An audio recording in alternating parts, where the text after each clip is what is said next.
Speeding. Speeding. Speeding. 5, 4, 3, 2, 1. The world is changing faster than ever. What used to take decades is now taking years or even months. What you see right now is the illusion that people have had for many decades about the workplace being this secure place to work the rest of your life. For the first time in the history of our nation, our children will not do as well as us. We've seen our friends get laid off. We've been laid off. We've had our pay cut. People are overworked and underpaid. They seem to have less time and less freedom. They live under constant pressure. This is going to be forced. And so even if your employer loves you, they may have to cut you. There's something wrong that on Monday morning, the heart attack rate increases by 35%. Technology is accelerating, job security is declining. It just doesn't seem like the old models of making a living are as reliable as they used to be. Every aspect of our lives, there's a better way out there, but we're still doing it the old way. We live in the greatest country on the planet, and there are a lot of people sitting around complaining and being cynical. Like everyone's whining about this old model, and I'm like, why don't you leave it? Look at all this over here. Look at all this opportunity. Since so much of our lives revolve around our work and the way we make our living, many people are thinking there just has to be a better way.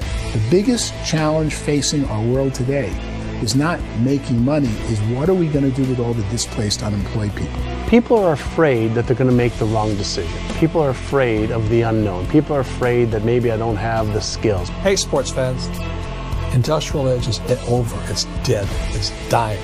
That's why going to school to get a job is an obsolete idea. A steady paycheck is an industrial age idea.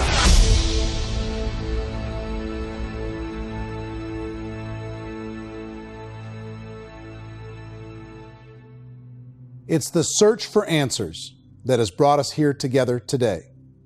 My name is Worre, and for almost 30 years I've been an entrepreneur, struggling at times, but ultimately succeeding. As a best-selling author, speaker, and business owner, I've spent my entire career helping millions of people around the world to become entrepreneurs. And I believe strongly that there is, in fact, a better way when it comes to how we make a living. The career landscape has changed dramatically, and many are still working in a model that is completely out of date. What worked for previous generations isn't working as well for people today. In this film, we're going to explore 3 important questions. First, what's really going on in our working world today? Second, in this new economy, is it better to become an entrepreneur, or is it safer to work for someone else? And third, if a person decides to become an entrepreneur and start their own business, how can they do it without taking on massive risk? To help in this journey, I've brought together some of the greatest experts and thought leaders in the field of entrepreneurship to share the real facts with you.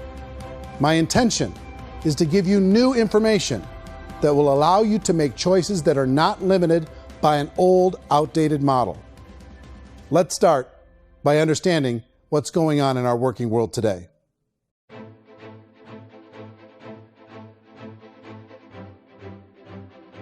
Let's look at unemployment. 30–40% of the people are honestly not working, but would be working. What our government does is if you haven't found a job in 6 months, we don't call you unemployed. We pretend you dropped out of the labor force. I've often said that unemployment, particularly structural unemployment, that's unemployment due to technological changes, is the first sign of economic growth. Think of it, 10 people live on an island. They go out every day and fish. One day, new technology shows up. A missionary brings them a net. Now, using the net, one pilots the boat, one throws the net. 2 fishermen can do all the work 10 used to. That's a 500% increase in productivity, 2 doing the work of 10, in one day. You don't have to learn a lot to learn how to throw a net instead of throw a fishing line. The island's got a big problem, 80% unemployment. But the island still has all the wealth of the fish because the 2 people produce as much fish as 10 did.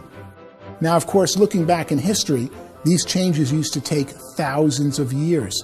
And during that time, we went into farming and transportation. Some of us became doctors and some teachers and lawyers, and we developed all these new professions and new manufacturing jobs. Today, these changes are occurring literally in one day when a new technological advance occurs, and we don't have the social structures to deal with it or to retrain the unemployed people. So one of the things that I think is interesting as I travel across the country and really travel around the world is the way that we work and the way we get paid for work is changing pretty dramatically. On a global basis, everything is being turned upside down because of the rapidly advancing technologies. They are eliminating many jobs, and we have been left with many people not prepared for the jobs that exist. A lot of demand in public companies was to squeeze out all the fat and to get just as much margin as we possibly could, and fat equals humans. So this idea of job security in information age is so obsolete, but it's still taught inside our school system. And that's where the problem starts. There's no financial education in school system, and people are still trained to be employees who work for that paycheck. This is a chart on the middle class. What's happening in the middle class, those that went to school, their incomes have been coming down for years. And parents still say to their kids, go to school, get a job. Now what happens to all those middle class people who are dropping off the ends of off the chart? Well, they become what's called working poor. And this is what happens to working poor. But they say poverty is ending. Well, poverty may be ending, but working poverty is going up. And this is food stamp usage.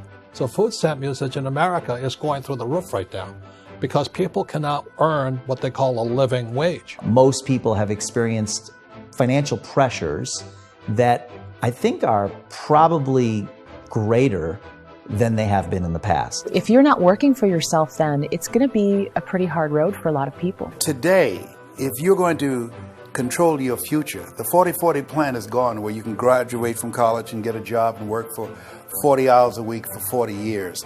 That day is gone. So some of these charts actually tell you what's going on. And this is a really interesting one, you know. People are going back to school because if I go back to school, I'll get a nice job.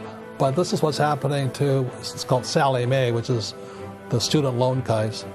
The student loan is going through the roof. It's now over $1 trillion, and student loan debt is worse than credit card debt. So when people stopped using credit card, the government got people into student loan debt. And the problem with student loan debt is you can never be forgiven. See, with credit card debt, you can declare bankruptcy and all's forgiven. But student loan debt, you can declare bankruptcy, you still owe it. It's the worst of all debt. But this is the next picture. Look at this chart here. This is what's happening to wages of college graduates. It's going down. So you go to college, you rack up all this debt, but you earn less money. Now, that's not that intelligent. Average person who's been working a lifetime in America today is ending their lifetime at 65 with about $41,000 in assets. They earned just enough to survive. I think in the United States we have something like 17 trillion in debt. That's just the federal government debt. We got another 2 in municipal and in other, let's call it almost 20 trillion government. We've got 40 trillion in private debt. That comes up to close to 60 trillion.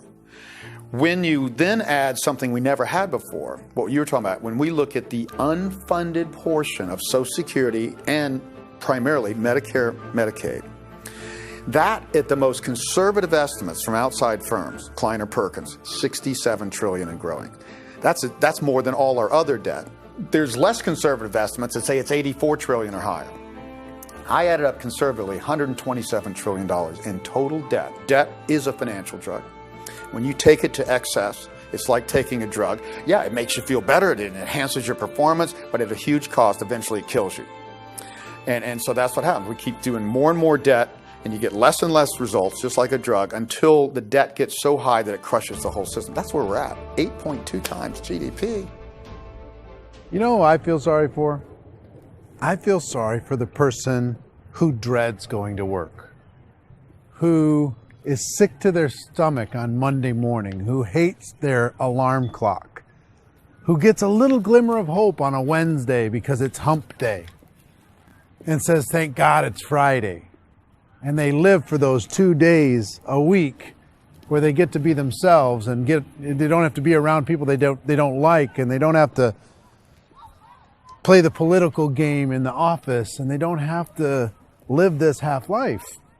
The person that works 50 weeks a year just to be able to have the 2 weeks for vacation. And you know what happens to most of them? Nowadays, they don't have a vacation. They have a staycation. They have time off of work, but they don't get to go where they want to go because they're overextended. They've got all this debt. They got all this situation. They hate their alarm clock. They can't sleep until they're done. They have to spend most of their life in traffic. I feel sorry for that group of people because there's a better way. They just don't know it. I see this really interesting attempt at rugged individuality in a 6x8 rectangle. And I feel like you're all the same, except for the little push pins of the pictures. There's different pictures. Yours is named Jenny and his is named Sujara, but it's the same people. And this is how they are, and they're just like the zombies, and there's no joy in there, there's no fun. There's always like the wacky woman who decorates her cubicle, and that's the most she can do there. You got to give her credits, right? The wacky cubicle woman. The basis for their life is worry. I'm worried, you know, maybe I'll get fired. I'm worried maybe my company will go out of business. I'm worried I can't keep spinning the plates on paying the bills. I'm worried about how do I send my kids to college. I'm worried, what if the transmission of my car breaks? That's, you know, 2 or 3, I can't fix it. People live in a sea of worry, and it eats at them. Those signs that people held up during the Depression didn't say looking for gainful employment in a cubicle. It said looking for work. Work is what we're looking for. Job is just a unit of measurement. Work is what we're going after. It's time to look in the mirror and say, it's not the economy, it's my economy. It's my little world of where I am. I need to improve. I'm not going to wait for the economy to come back because, frankly, the economy is doing great in this country. So I'm here on Wall Street, the financial center of the universe, the financial capital of the world. This is where most people's money goes to at least be held for a time, right? With interest rates in banks being effectively zero, and many experts are predicting it's going to stay at zero for the next 10, 20, even 30 years, people feel like they don't have any choice but to put their future into equities, to put their future into the hands of other people on this stock market, and hope that the stock market goes up, hope that the stocks that their advisors pick or that they pick goes up. That's one way to go, I guess. It's my personal belief that if you put your future into the hands of yourself, in other words, you have earning power by yourself, I think you're a better investment than these guys. I think you controlling your future is a better option than handing over your retirement to these guys. The average household income in the United States is approximately $50,000 a year, what they call the middle class. To reach the top 25% of income earners, you'd need to earn at least $90,000 a year. To reach the top 10% would be a household income of $140,000, the top 5%, $190,000, and to be in the top 1%, you'd need a combined household income of at least $380,000 a year. So here's the question. What do you think would give you the best chance to move up and get to the top 10%, the top 5%, the top 1% or beyond? In my opinion, and in the opinion of many, many experts, the answer is to become an entrepreneur, to become your own boss. I think you have to be a business owner. I can't, the only time I ever say to someone it'd be great to be an employee is when they've already told me they've surrendered. I only tell people who are wounded spiritually that they should be an employee. And it's that feeling that you get when you pick up the backpack off the little Cub Scout and say, "Don't worry, little guy, we'll get you back to the camp." You know, it is in no way a kindness when I tell someone they'd be a great employee. The other status symbol really increasingly is lifestyle. And people who can own their own business, maybe even work out of their house, that, I tell you, people admire that. Like, gosh, I wish I could do that. The spirit of the entrepreneur is to be a risk taker and to be resourceful and unstoppable and to have a vision of yourself beyond where you are and not willing to settle for life as it is. Think about the great entrepreneurs. They're visionary. They have heart. They're willing to do today what others won't so they can do tomorrow what others can't. Personally, I don't think of the new economy, the old economy. I create my own economy. The entrepreneur's in control. I decide what the economy is going to be like. In the world of entrepreneurship, there are no limits. You can make as much as you want, depending on how much you want to work and how smart you are and how great a team you put together. There's no more lifetime rewarding business than being an entrepreneur. Why in America, where anyone could be anything, would people want to give up their freedom and become effectively a modern-day slave, told shut up and be here every morning at 7:30, leave at 5:30, and do what I tell you? If people decide to become an entrepreneur and work for themselves, they have some traditional options, but they're riskier than you might think. Any kind of a retail business, retail build-outs, is extremely expensive. Even just these small little yogurt stores where they're putting little yogurt machines and you get all the different flavors, you're spending $200,000, $300,000, $400,000 to open a yogurt shop. I would love to buy a Dunkin' Donuts, but it's $500,000 or so to start. I don't quite have that just-in-case money. Risking lose it all, and most guys do 2 or 3 times, and even big guys like Branson, because I'm such a fan of his, half his companies don't work. If you make $1 million, your problems are going to go. If you make $1 billion, your problems are really going to go. Just the opposite. You and I know when you're making $1 million, you got $1 million responsibilities. You make $1 billion, you got 1,000 times $1 million responsibilities. And most people say, I'd love to be my own boss. 70% of Americans would love to be their own boss, according to recent polls. But they don't know how to get there. Because what are you going to do? One, you could buy an existing business. If somebody's selling an existing business, you have to ask why. Usually because it's probably hard. It's probably not making as much money as they hope. 2, they could buy a franchise. A little less risk, proven system, but it's expensive to be able to do that. 3, they could start something from scratch. And that's where a lot of people feel like, I don't have the chops to do it. I don't have the money. I don't have the product idea. I don't have the expertise. I don't have whatever it's going to take to be able to get there, and I can't risk my family to do it.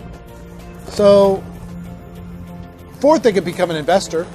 A lot of people in this town invest to try and figure out a way, but you got to be pretty smart with that game too, right? Venture capitalists, who are the very best and most sophisticated in investing in new breakthrough businesses, make it on 1 out of 11. That means 10 out of 11 are mediocre or fail. Most of them fail. That's the risk there. An angel investor is lucky to get 1 out of 15 or 20. A business is a team sport. Like, I have to have accountants, I have to have engineers, I have to have system designers, I have to have sales, marketing, I have to have accounting, I have to have mission statements, I have to have legal and all that. The average Joe Schmo, even me, I go out there, I don't have the skills to put a business together. I think the bottom line for the 4 traditional options is they take money, sometimes a lot of it. They take expertise, and they take time. All of that adds up to just too much risk for most people. I bought a business from somebody else, and it was a lot of work. And you start wondering, what did I just buy? Because I guess ultimately I own your email list, and I just overpaid for it. People that start their own business, they spend a lot of money, they spend a lot of time, a lot of effort to get things started. And the more you invest on the upfront, the harder you typically work at it. Well, I can tell you what the success rate is of a restaurant. What is it? They're crazy enough. About 90% of them fail. About 90%, in how quickly? Year or less. Wow. And if we're talking non-franchise, we're talking franchise, Sure. That's totally different. Yeah. But our students aren't getting franchise restaurants. You got to invest big money. Exactly. And with someone like McDonald's, you've had to work with the company for a long period of time, really know the To even have a business. chance at investing $1 million. Have a chance, and it's a slim chance. What if there was a way that you had all the proven aspects, the comfort aspects, and you could still control your own life? What if there was both? In other words, you didn't have to create everything from scratch. You didn't have to be a super leader. All you had to do, what if there was a proven product already? You didn't have to create the product. And there's a proven system already, proven training already. Everything except an employer. That was the only thing that you didn't have. Do you think more people would be open to working for themselves in that environment?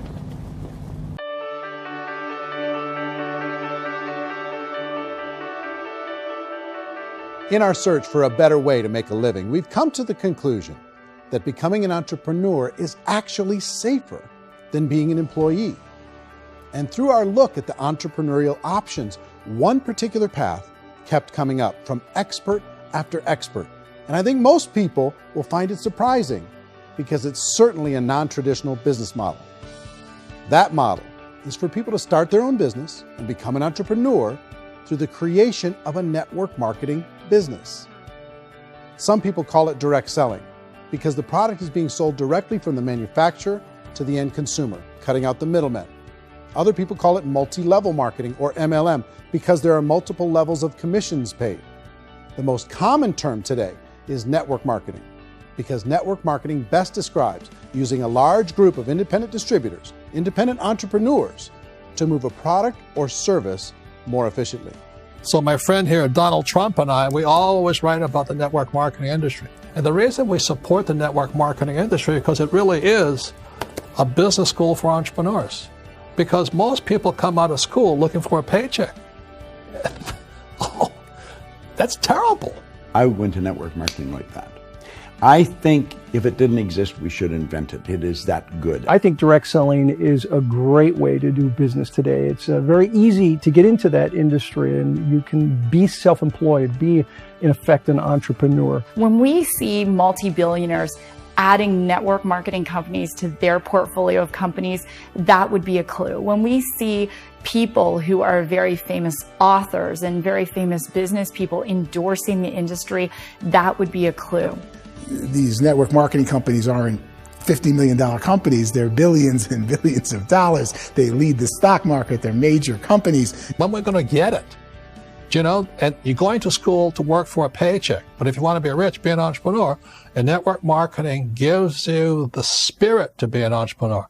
A traditional company will spend up to 50% of their total revenue on marketing. Network marketing companies use a different approach.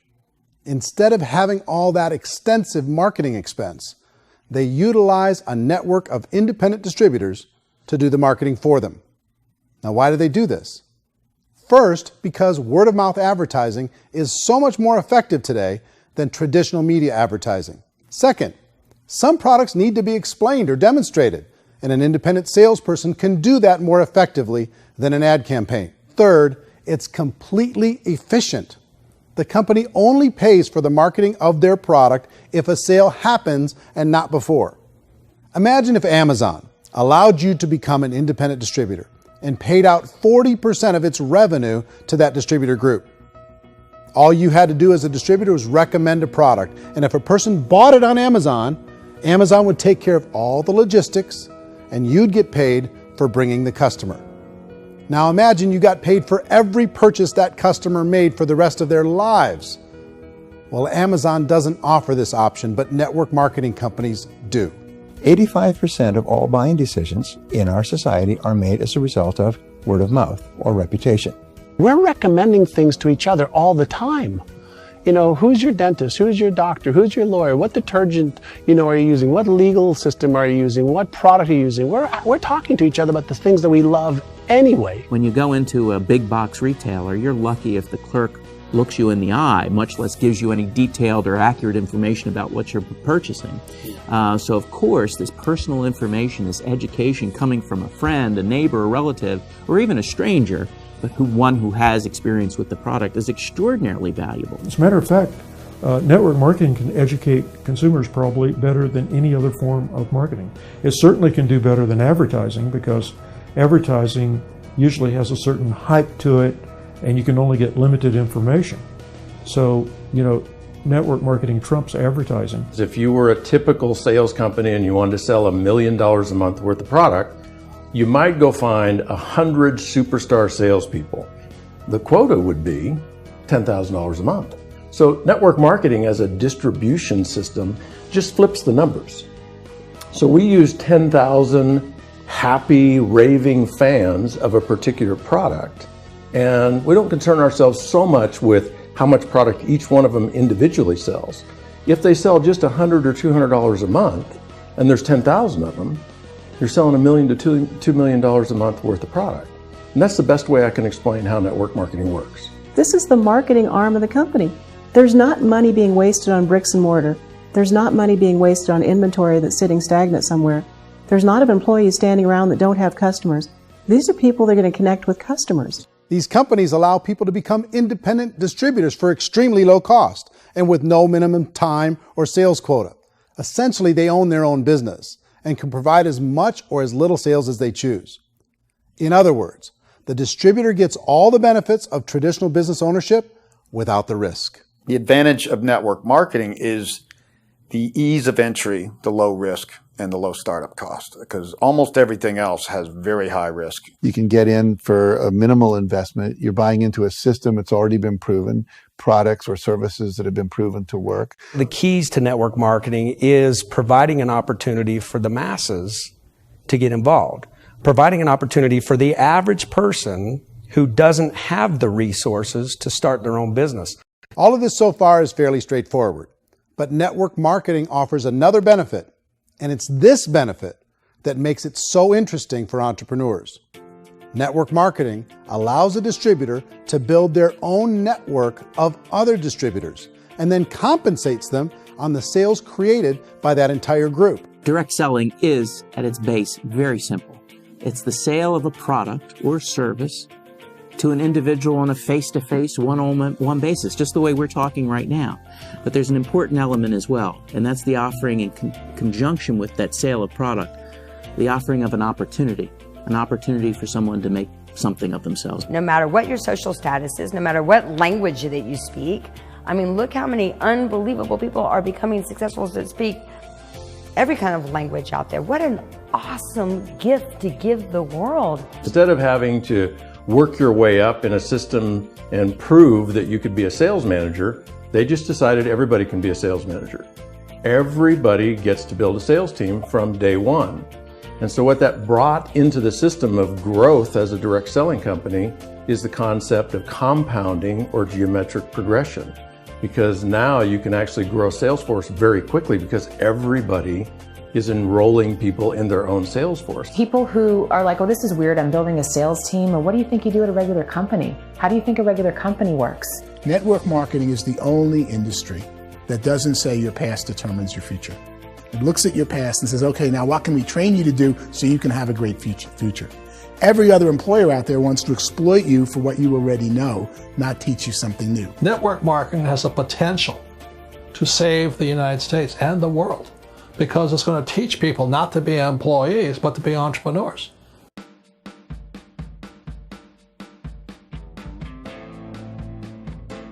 According to the Direct Selling Association, if you add up all the network marketing companies around the world, they combine to do over $178 billion a year in retail sales. To give you an idea of how big that really is, the NFL, the National Football League, does approximately $9 billion a year. The music industry does a little more than $16 billion a year, and the movie industry does about $80 billion a year.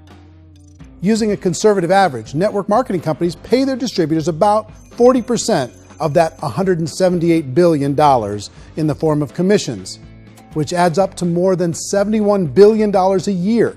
That's almost $6 billion a month.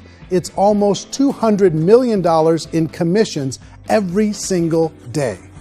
So it's certainly working, and people are making serious money in network marketing. With the growth of the direct selling industry over the last 10, 15, 20 years, we've seen a broader understanding of the channel. We have seen more and more people getting involved in the business, so our penetration in the marketplace has increased, and thus the understanding in the marketplace of who we are has increased. And we've seen non-direct selling companies look at the direct selling model and say, something's going on there. People are making money, companies are being profitable, individuals are being motivated, product is being delivered to market. Maybe we should explore this. Some people think only the people at the top make money. Well, let's take a look at that as well. In the network marketing profession, there are roughly 500 people in the world who earn over $1 million a year. If you round that number up to $2 million a year, that adds up to about $1 billion a year. That takes the $71 billion paid out each year down to $70 billion. So where does the rest of the money go? The vast majority goes to part-time people making anywhere from a few $100s a month to many thousands of dollars a month. It goes to people who choose to make it a full-time career move and earning even more than that. Every day, people are using the money they earn through network marketing to pay off debt, have more fun, and improve the quality of their lives. Everyone I know in network marketing has been doing that since the 50s.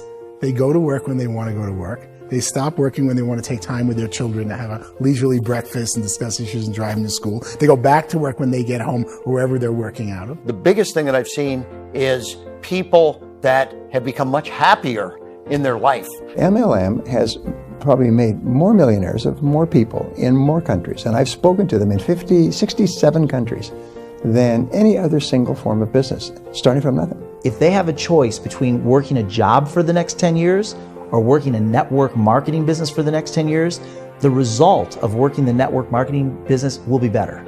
A lot of people within the industry go on and make this a career and do extremely well at it. Network marketing has been nothing but good for everyone I know that's been involved with it because they did it seriously and they played full out and they've been very successful. It's been a constant barrage of success stories and people showing off stuff that they got as a result of it. How many people are involved?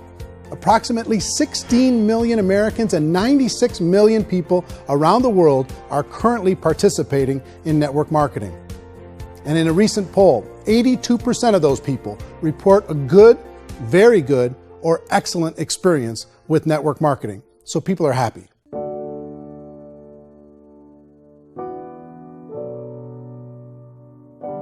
So I've taken a look at the network marketing profession and really tried to understand why so many people are confused as to the validity of this as a business. One is this pyramid shape. People get really messed up with this pyramid. Oh, it's one of those pyramid things.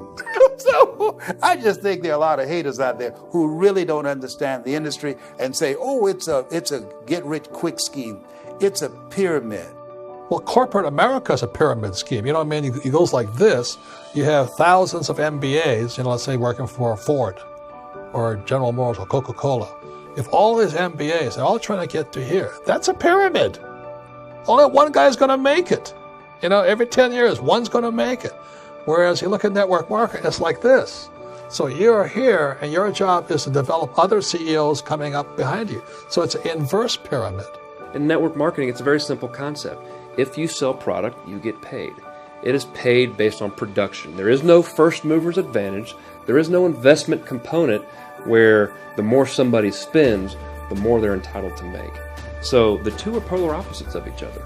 It doesn't matter what shape the company is or the compensation plan is shaped, whether it's a circle or a pyramid or a triangle or a trapezoid, it doesn't matter. If compensation is coming primarily from recruitment, then you've got a problem.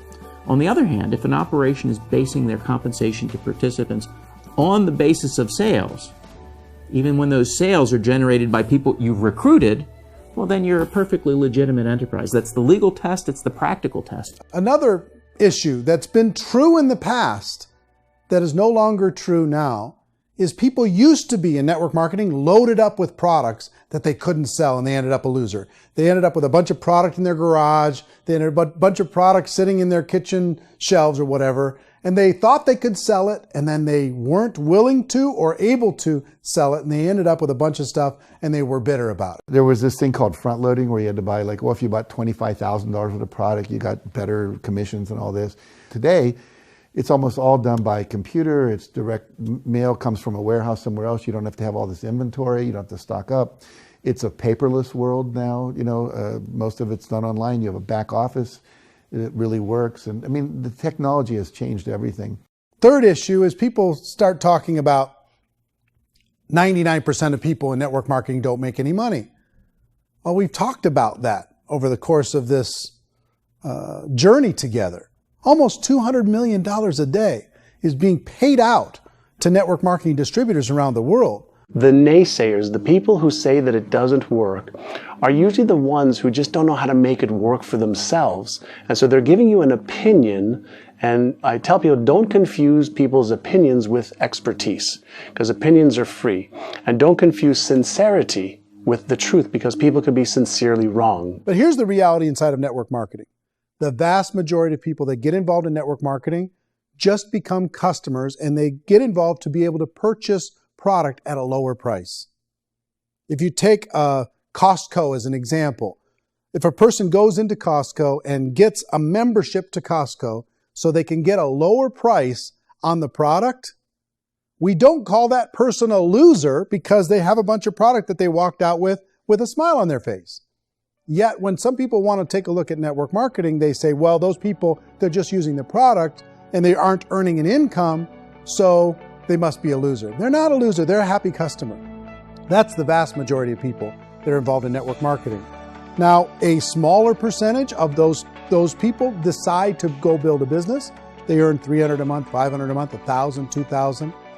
That's the bulk of earnings in network marketing. And then there's the few that really decide to take it serious, really decide to build a large network, really work to make that network very, very productive. And those people make huge amounts of money and there's no cap. What I do as an outside economist, just somebody looking at this industry like any other industry I speak in and say, look, what's the realities of this? 1% do incredibly well. 10% generate some additional income at pretty low risk and effort. That's not, and 90% of people roughly end up customers. One thing that I think is real when it comes to people's perceptions about network marketing is people put this, and distributors, I think, involved in network marketing have some responsibility for this. They have sometimes unrealistic claims about the product or about the income. Most people who become distributors, they want the money, they want to be successful, but they don't have the skills. They don't know what to do. And when people don't know what to do and they're in a new business, they're scared. And when they're scared, they panic and desperation kind of sets in. So they think everyone they talk to has to get in. So if I talk to you and you say, well, no, I don't have time to do that, they're like, no, I need you. You have to do this or I won't be successful. So I start clawing on you. I start that desperation. So then I start making claims about the product, which are not appropriate, probably not even true. Or I start saying, oh, let me show you how you can make all this money and you don't have to do anything, Eric. And so you just totally misrepresent the opportunity, and you're clingy with people because you think you need everybody to be successful, and you don't. You know, one of the messages that I try to deliver most forcefully to companies as well as salespeople in direct selling is that you don't have to overpromise. The reality is in network marketing, there's a lot of hard work involved. There's a lot of effort. You're going to have to develop yourself. It's a business like anything else. It's going to take some time, but in my opinion, it's better.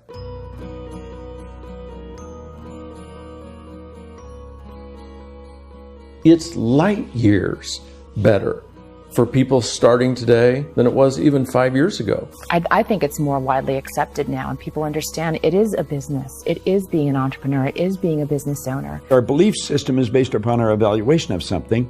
And frequently, if we reevaluate a situation, our belief about that situation will change. The industry has changed and it's grown up. It's totally transformed. You've got young people today that have grown up with social media, and they understand networks. They understand how people are connected through technology, and they understand how money flows through those networks. So when they see network marketing, they don't see it the way their parents saw it. And we've all learned, the larger industry that you represent, has all learned from those mistakes and flaws and errors that have happened early on. Early algorithms didn't work the right way. That's all fixed. It's like when they design a computer program, they design the program, then they run it, and then they go back through and they debug it. The MLM industry has been debugged. This is the day of being virtual, being able to run a business from your mobile phone. I mean, it's incredible. Companies are getting smarter. They're implementing more consumer protections. They're implementing more compliance training. They're doing more with respect to product research. If you do get involved and you make purchases of inventory, even on a voluntary basis, if you decide that this business is not for you, you can leave and have that inventory repurchased by the company. There's no other business that offers that kind of protection on a voluntary, self-regulatory basis.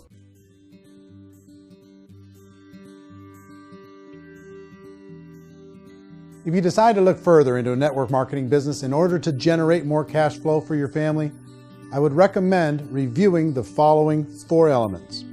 First is the product or service. And on the product or service, I would ask 5 important questions. 1, do you like it? Is it something you would feel comfortable sharing with others? 2, is there a recognized need in the marketplace? It's hard to create a need if one isn't naturally there. 3rd, does the product meet that need? Does it solve a legitimate problem for consumers? And 4th, is it priced to sell? Can it compete in the marketplace? And 5th, is it priced for profit? Is there enough margin for the company and the distributor to be able to generate income for the long term. If you can answer the questions on the product to your satisfaction, the next element to consider is the company itself. Is it well run? Do you believe in the founders or the management team? Do you feel they have what it takes to go all the way? See, it doesn't matter how good the product is if the management can't take care of the company. Good management can change with the times. They can handle adversity. They can make good decisions. Make sure you choose a company that can serve you for a long time. The third element to consider is the compensation plan. And with that, there are 3 important things to look at. First, a brand new person needs to be able to generate some money fairly quickly. It may be an obvious reason, but you can probably imagine the ripple effect of a distributor getting involved and having even a small victory fast. That can only help with the overall success of the organization. Second, a person should be able to develop a moderate part-time income in a reasonable period of time. As they develop their network and as their sales grow, they should be able to enjoy more benefits. And third, for the people who are really serious, for those who decide to really go pro in the network marketing profession, there should be the possibility to make a serious full-time income if they work hard and are committed to developing their skills. If you're comfortable with the product, the company, and the compensation plan, the last thing you should look at is the support that will be made available to you. Does the company have a website? Does it have a solid online reporting tool? Do they have comprehensive training available? Do they host events to help you build your business? If you decide to do this, what kind of a support system can you plug into? Choosing a network marketing company is a personal decision. But evaluating the 4 elements of product, company, compensation plan, and support is a great place to start. Is the company promising that you're going to get rich quick or that you can make a lot of money without a lot of effort? That's a red flag. Is there a product that you really believe in that you think can be sold? Or are you being told by salespeople or the person who's trying to recruit you or by the company itself that don't worry about the product, all you have to do is recruit other people into the business? Red flag, warning sign. If you're hearing that, take a second or even a third look. Get to know the customers, the products, the business, have some success, and see where the opportunities might take you to move up in the organization. You want to find out how concerned are they about my education, my training, and my development? Is there a space for me to grow? Most important question. Learn everything that you can about the product. Make sure it's something that you believe in, and learn everything you can about the industry and work that system. You have to be very passionate about whatever that company is doing. I would get involved. You can always test drive anything, the product, the service, the community, and then lean into it a bit. If it feels good, then lean into it a lot. Behind me is the Lincoln Memorial. And this is a place where Martin Luther King Jr. had his famous "I Have a Dream" speech. And at that speech, he talked about his dream for equality for everyone around the world, and that's a noble dream. But I think more people need to remember what it was like when they were kids and the dream was still alive in them. Before it got beaten out of them by reality, by this paycheck, by these responsibilities, and by having to live for this job to pay the bills. I think people need to remember that, go back to that. Once they know that there's a better way, I think their future is going to be much brighter. They can live a better life.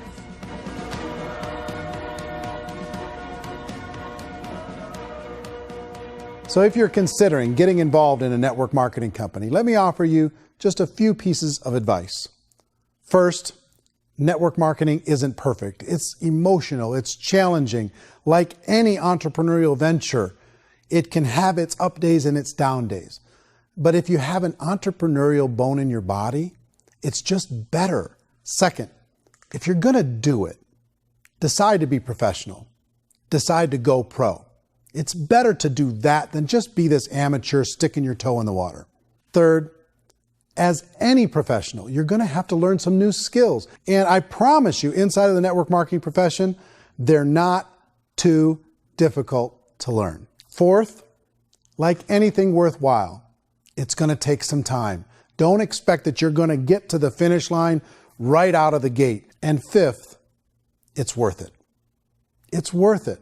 to be able to take charge of your life again. It's worth it to be able to control your own financial situation.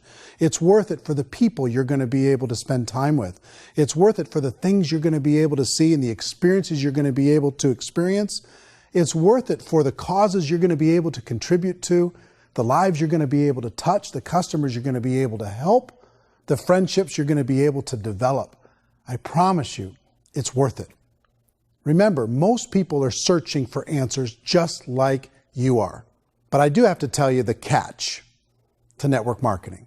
If there is a catch, if you want to understand this from an emotional point of view, people say, well, it sounds too good to be true. It's not, it's hard work. But here's the catch. Most people still don't understand it. So you're going to have to endure the loss of social esteem from ignorant people. The uneducated will think less of you. Now, if you can handle that, you're on your way. If that's going to destroy you, you know what? Entrepreneurship in general probably isn't in your future. If you can face that catch, you can become unstoppable. I want everyone to really contemplate this if they're not in network marketing. You're in a job, you probably have a mortgage, you have rent, you have debt, whatever's going on. You're in a prison. You work just hard enough to keep them from firing you, and they pay you just enough to keep you from quitting. Come on! I've been there, done that, and bought that t-shirt. In network marketing, if you run into failure, it's really just a homework lesson for yourself. There's no one to blame. You really have no excuse not to be successful. You just don't.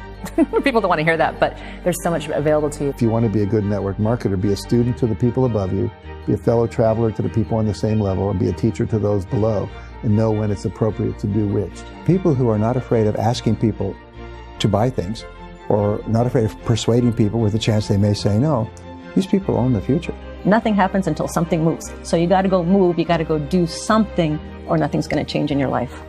In the beginning, you're going to do a lot of things that you don't get paid for. But as you go down the road, you get paid for a lot of things that you don't do. And your job is rehabilitate the spirit, the entrepreneur spirit in all of us. Get it back. Either give it a strong yes or a strong no, but no wishy-washy, dilly-dally stuff in the middle. There's dreams and there are nightmares, but I believe that the biggest nightmare of all is when you don't pursue your dream. You're going to see some monumental growth in this profession. It's an exciting, exciting time to be involved with the network marketing profession. The next 10 years, I see just exponential growth. When that tipping point comes, it's not a matter of asking somebody, have you ever heard about network marketing? You're really asking them, which company are you building your wealth in? We are here to fix the world, to improve relationships with other people, to improve other lives. And the real reward comes as an entrepreneur in any level from teaching somebody something and watching them soar. There is no greater reward.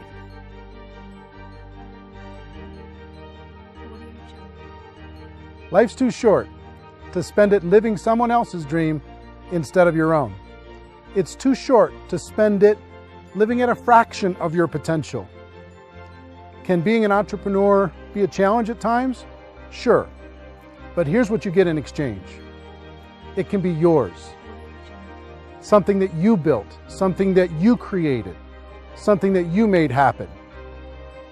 This balloon represents your dream. It represents entrepreneurship.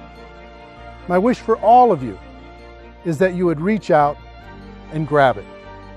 The choice is up to you.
mention the word scam?